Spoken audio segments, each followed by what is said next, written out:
నాగేశ్వరరావు చాలా సంస్కారవంతంగా మాట్లాడతాడు. పిచ్చి పిచ్చి మాటలు మాట్లాడాలి. మేము ప్రైవేట్ జీవితాలు మేము సొంతం. పబ్లిక్ గా ఉంటే ఏమైనా అంటాం. నువ్వు రాజకీయాలు ఉంటే అంటాం, నువ్వు సినిమాలు ఉంటాను, సినిమాలు ఉంటే నువ్వు ఎంతమంది 5 పెళ్లి చేసుకున్నావు. నీ భార్య కూడా విదేశస్త్రాలే కదా. నువ్వు ఆమెనేమో ఇటాలియన్ అంటావు, నువ్వేమో మళ్ళీ విదేశస్త్రాలే చేసుకుంటావు. 5 పెళ్లి చేసుకుంటే సిగ్గు శరం ఉందా నీకు? నువ్వు మాట్లాడతావు ఆ సంస్కారం గురించి. నిన్న ప్రొఫెసర్ నాగేశ్వర గారి మీద ఒక వీడియో చేశాను పాజిటివ్ గా. అంటే ఎలా అంటే ఇప్పుడు గత సంవత్సరంలో ఉన్నత విద్యావంతులైన ఉపాధ్యాయుల్ని తీసుకెళ్లి మందు షాపుల ముందు అక్కడ పెట్టి వాళ్ళు చాలా ఘోరంగా అవమానించారు. సో దాని ప్రతిఫలం 2024లో ఏంటో మనం చూసాం. సో ఇప్పుడు కూడా ప్రొఫెసర్ నాగేశ్వర గారు తెలుసో తెలియక ఒక మాట అనేశారు. సో దాన్ని వెనక్కి అంటే ఆయన తప్ప ఆయన తెలుసుకుని నేను నా మాటని వెనక్కి తీసుకున్నాను చెప్పి ఒప్పుకున్నారు. కానీ సోషల్ మీడియాలో అతని ఫోటోకి వైసీపీ కండువా వేసి ఘోరంగా ట్రోల్ చేస్తున్నారు. సో అదంతా కరెక్ట్ కదని చెప్పి, అంటే వాళ్ళు వైసీపీ వాళ్ళు చేసిన తప్ప మనం కూడా చేయకూడదని చెప్పి నేను చేశాను అనమాట వీడియో. కానీ తర్వాత ఒక వీడియో చూసా, ఇలా తెలంగాణలో ఒక మీటింగ్ పెట్టుకుని పవన్ కళ్యాణ్ గారిని పర్సనల్ గా టార్గెట్ చేశారు. 3 పెళ్లిలు అది ఇదని. ఇలా బతుక్కి పవన్ కళ్యాణ్ గారి అపాయింట్మెంట్ తీసుకోవడం కూడా వీళ్ళకి దిక్కులేదు. ఇలాంటి వాళ్ళు కూడా పర్సనల్ అటాక్ చేస్తున్నారు. అంటే ఏమన్నారంటే అందులో పవన్ కళ్యాణ్ గారు అంట నాగేశ్వర గారి గాలి బూటు కూడా సరిపోరంట. ఆడి చెప్తున్నా నేను, మీరు ఎవరైతే అలా మాట్లాడారో పవన్ కళ్యాణ్ గారి ఇంటికి ఉంది కదా, ఈ ఇంటికి కదా, వేరే ఇంటికి, దాని వాల్యూ కూడా ఉండదు మీ బతుకులు.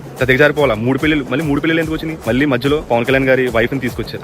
ఆవిడకి ఏం సంబంధం ఉంది రాజకీయాల్లో? ఇందుకు కదా మీరు దిగజారిపోయింది. జర్నలిస్టులా మీరు? జర్నలిస్టులు ముసుగులో ఉన్న బ్రోకర్ నా కొడుకు. నేనైతే పచ్చిగా మాట్లాడాలంటే విధాన పరంగా మాట్లాడు, రాజకీయ పరంగా మాట్లాడు. రాజకీయంగా మాట్లాడడానికి అతనికి ఎటువంటి బ్లాక్ మార్క్స్ లేవు. ఏమని చెప్పగలరు? అవినీతి చేశారని చెప్తారా, అక్రమాలు చేశారని చెప్తారా, లేకపోతే ఆ పదం తీసుకుని ఎంజాయ్ చేస్తారని చెప్తారా? రాత్రి పగలు కష్టపడుతున్నారు ఆయన. అటువంటి నాయకుని ఇప్పుడు దాకా ఎవరైనా చూసారా? సొంత డబ్బులు ఖర్చు పెట్టారు. రాజకీయాలు రాకముందే తనకు కష్టపడి సంపాదించిన డబ్బులు కౌలు రైతులకు ఇచ్చారు చాలా మందికి. అవి ఏమీ కనబడలేదా? ఓన్లీ 3 పిల్లలే కనబడుతున్నాయా? వాళ్ళ వైఫ్ ఏం చేశారు? మీకు రాజకీయాలకు ఎందుకు తీసుకొస్తున్నారు ఆవిడని? ఇందుకు కదా మీరు దిగజారిపోతుంది.